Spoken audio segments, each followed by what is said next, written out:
Black hole, ये नाम सुनते ही आप कुछ ऐसा इमेजिन करते हैं जो सब कुछ अपने अंदर खींच लेता है और वापस बाहर आने नहीं देता। पर क्या आपने कभी सोचा है कि ऐसा आखिर क्यों होता है? ये सब जानने से पहले ब्लैक होल के इतिहास की तरफ थोड़ी नजर डाल लेते हैं। ये सबसे पहले 18वीं शताब्दी में इंग्लिश एस्ट्रोनॉमिकल पियोनियर और क्लर्की मैन जॉन माइकल द्वारा 1784 में पब्लिश किए गए लेटर्स में उन्होंने बताया कि ऐसे ऑब्जेक्ट्स की डेंसिटी सूर्य के समान हो सकती है, और उन्होंने ये भी बताया कि ऐसे ऑब्जेक्ट्स का डायमीटर हमारे सूर्य के डायमीटर से करीब 500 गुना ज्यादा हो सकता है। इसकी सतह प्रकाश को भी बाहर आने नहीं देती। उन्होंने इस ऑब्जेक्ट को काले तारे के नाम से संदर्भित किया। ऐसे सुपरमैसिव ऑब्जेक्ट्स को उनकी गुरुत्वाकर्षण शक्ति से ढूंढा जा सकता है।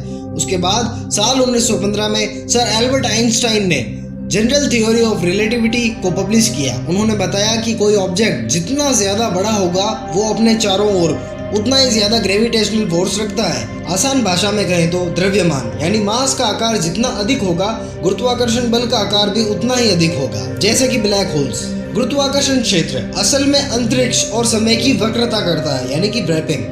गुरुत्वाकर्षण जितना मजबूत होता है उतना ही स्पेस टाइम घटता है और धीरे चलता है। उन्होंने ये भी बताया कि समय चौथा आयाम है, यानी कि time is the fourth dimension. Sir Albert Einstein ने बताया कि अगर ब्लैक होल्स होते हैं तो उसी के ऑपोजिट पॉइंट पे व्हाइट होल्स भी होते हैं। ब्लैक होल्स अगर मैटर को अंदर लेते हैं तो व्हाइट होल्स उसी मैटर को बाहर निकालते हैं। ये एकदम ब्लैक होल्स के ऑपोजिट होते हैं। ये सब तो हुई इतिहास की बातें। बात करते हैं हमारे आधुनिक युग की। जानते हैं डिटेल में कि आखिर ब्लैक होल होते क्या हैं।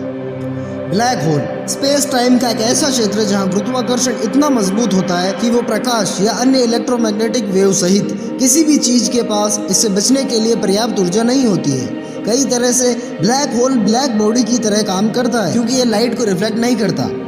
अब जानते हैं कि आखिर ब्लैक होल बनते कैसे हैं। जब कोई सुपर मैसिव स्टार अपनी लाइफ के लास्ट मोमेंट्स में होता है तो उसकी कोर अनस्टेबल हो जाती है और अपने अंदर ही कोलैप्स हो जाती है, जिसे सुपरनोवा कहा जाता है, और स्टार की आउटर लेयर उड़ जाती है। सभी साइड से गिरने वाले कॉन्स्टिट्यूएंट मैटर का वेट डाइंग स्टार का वॉल्यूम 0 और इनफाइनाइट डेंसिटी को एक बिंदु तक कंप्रेस कर देता है, जिसे सिंगुलरिटी कहा जाता है।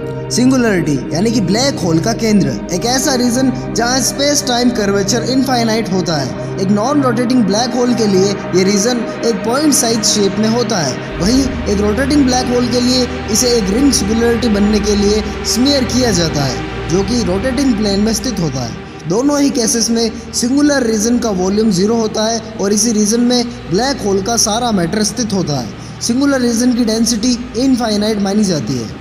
नॉन रोटेटिंग और नॉन चार्ज ब्लैक होल्स में अगर कोई पार्टिकल गिर जाता है और वो इवेंट होराइजन को पार कर लेता है तो सिंगुलरिटी से बचना या उसे अवॉइड करना ऑलमोस्ट इम्पॉसिबल है। उसकी नैया तो डूब गई।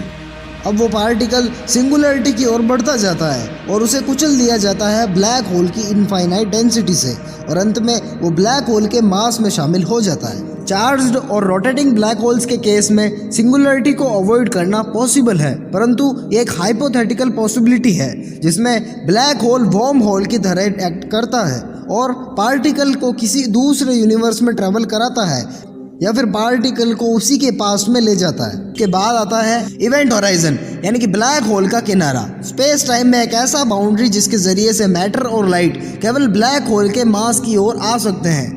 इसके अंदर से लाइट भी बचकर नहीं निकल सकता। एक डिस्टेंस ऑब्जर्वर के लिए ब्लैक होल के पास की घड़ियां ब्लैक होल के दूर की घड़ियों की तुलना में धीमी गति से चलती हुई प्रतीत होगी।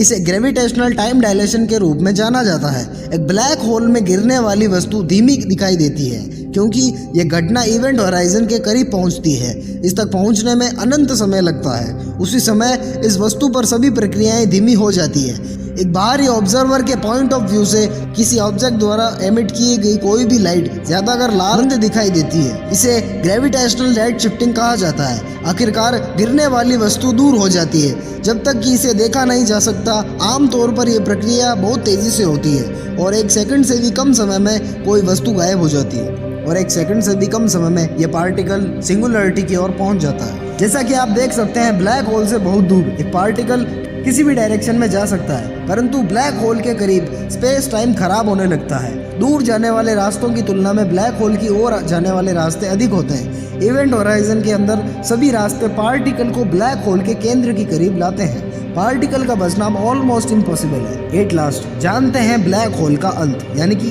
दी एंड। एक दिन सबका दी एंड होना ही है, तो इसका भी दी एंड हो ही जाएगा। आखिरकार ब्लैक होल के आसपास का मटेरियल खत्म होने लगता है और उसकी जिंदगी की उल्टी गिनती शुरू हो जाती है। जब एक ब्लैक होल इवेपोरेट होता है, ये धीरे धीरे सिकुड़ता है और मास को लॉस करता है। पार्टिकल्स के भागने की ऊर्जा तब तक बढ़ती है जब तक बची हुई एनर्जी एक साथ निकल नहीं जाती। Thank you guys for watching. Video पसंद आई तो लाइक करें, शेयर करें और वीडियो आपको कैसी लगी कमेंट करके भी ज़रूर बताएं।